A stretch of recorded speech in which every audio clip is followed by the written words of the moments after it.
The very word secrecy is repugnant in a free and open society, and we are, as a people, inherently and historically opposed to secret societies, to secret oaths, and to secret proceedings.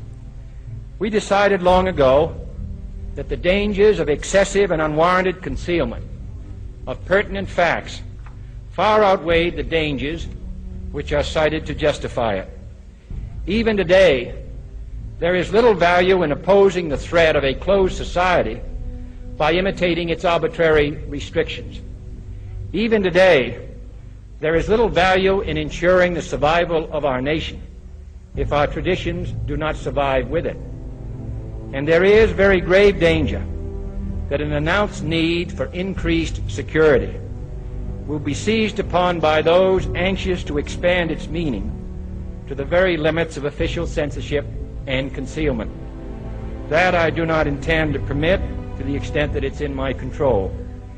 And no official of my administration, whether his rank is high or low, civilian or military, should interpret my words here tonight as an excuse to censor the news, to stifle dissent, to cover up our mistakes, or to withhold from the press and the public the facts they deserve to know.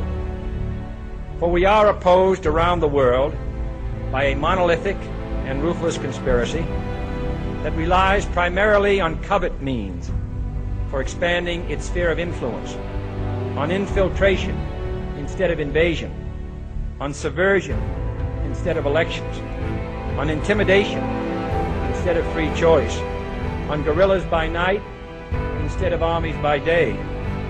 It is a system which has conscripted vast human and material resources into the building of a tightly knit, highly efficient machine that combines military, diplomatic, intelligence, economic, scientific, and political operations. Its preparations are concealed, not published. Its mistakes are buried, not headlined. Its dissenters are silenced, not praised. No expenditure is questioned, no rumor is printed, no secret is revealed. No president should fear public scrutiny of his program, for from that scrutiny comes understanding, and from that understanding comes support or opposition, and both are necessary. I am not asking your newspapers to support an administration, but I am asking your help in the tremendous task of informing and alerting the American people. For I have complete confidence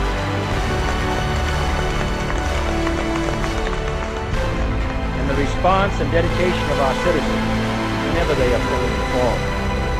I not only could not stifle controversy among your readers, I welcome it. This administration intends to be candid about its errors. For as a wise man once said, an error doesn't become a mistake until you refuse to correct it. We intend to accept full responsibility for our errors, and we expect you to point them out when we miss them. Without debate, without criticism, no administration and no country can succeed, and no republic can survive. That is why the Athenian lawmaker Solon decreed it a crime for any citizen to shrink from controversy.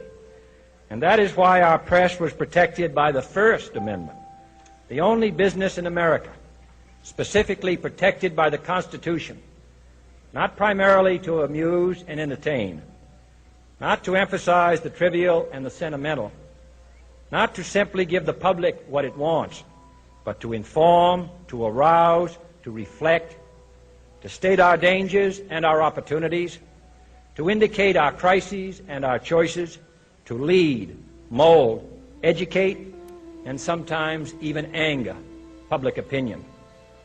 This means greater coverage and analysis of international news, for it is no longer far away and foreign, but close at hand and local. It means greater attention to improved understanding of the news, as well as improved transmission.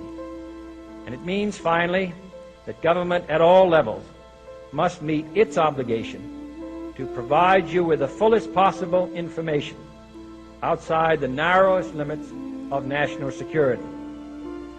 And so it is to the printing press, to the recorder of man's deeds, the keeper of his conscience, the courier of his news, that we look for strength and assistance, confident that with your help, man will be what he was born to be, free and independent.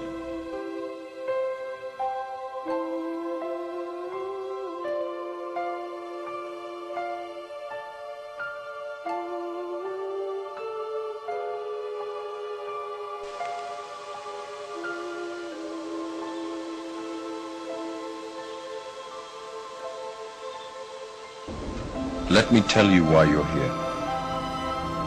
You're here because you know something.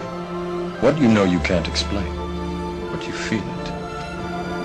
You felt it your entire life, that there's something wrong with the world. You don't know what it is, but it's there, like a splinter in your mind, driving you mad. It is this feeling that has brought you to me. Do you know what I'm talking about? Matrix.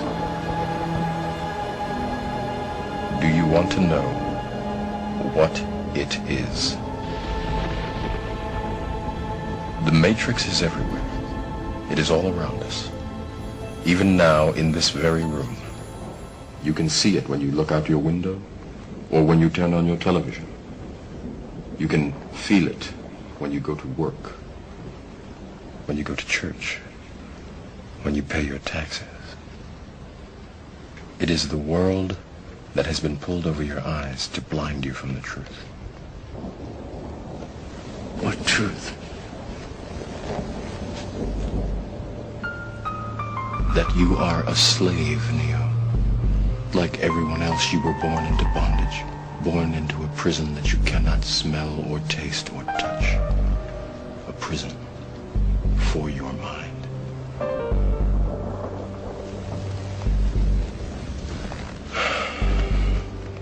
Unfortunately, no one can be told what the Matrix is. You have to see it for yourself.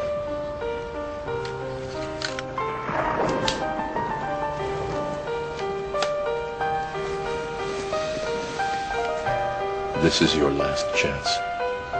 After this, there is no turning back. You take the blue pill, the story ends.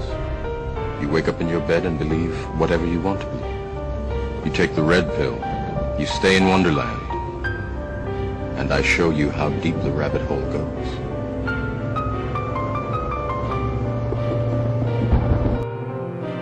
Januar 61. Eisenhowers Abschiedsrede. This evening, I come to you with a message of leave-taking and farewell, and to share a few final thoughts with you, my countrymen.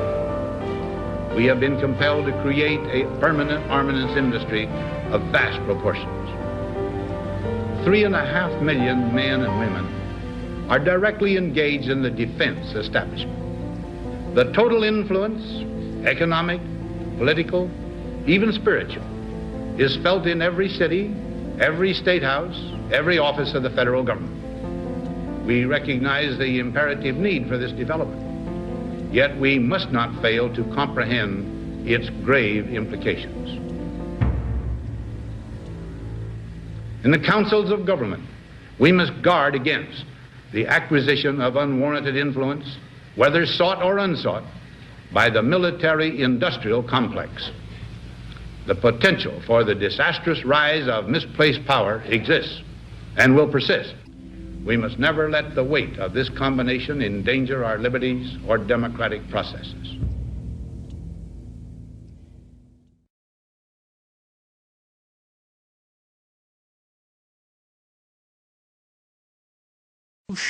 Our society is run by insane people for insane objectives.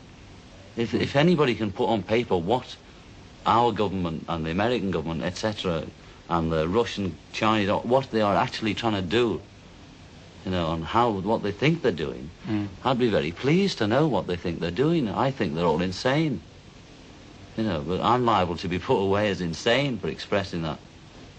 You know, that's what's insane about it.